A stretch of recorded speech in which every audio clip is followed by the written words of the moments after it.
Toto sa nazýva po anglicky fix push button. Je to vec, ktorú sme my vymysleli a sme v podstate jediní na svete, ktorý to predávame. O čo sa jedná?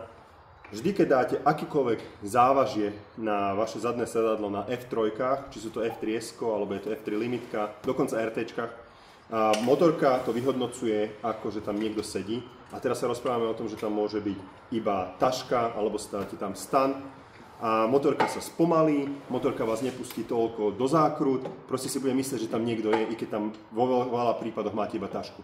Keď tam vymeníte za tento push button, teda tlakový senzor, dáte tento pevný, motorka to nikdy na to nepríde a vždy sa bude správať, ako keby ste jazdili iba sám. Čo je super cool vec.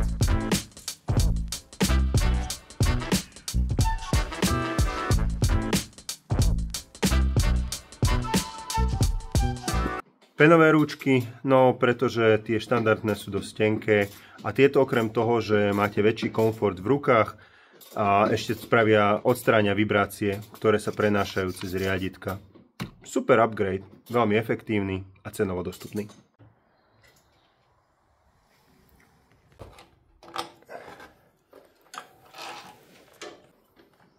Teraz čo robíme je, že meníme toto bežné koliečko, ktoré môžete vidieť, že je na napínači pásu a za aftermarketové, ktoré je oveľa väčšie.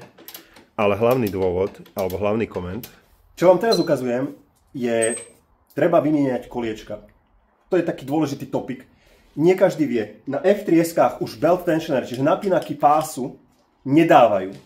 Dávajú ich iba na RT C2 Sky verzie a na všetkých ostatných tam není. Belt tensioner vám odstráni vibráciu, ktorá vzniká okolo 100 km z toho, že ten remeň tam tancuje a takisto vám predĺží životnosť toho, no on stojí okolo 400 €, myslím, a plus práca.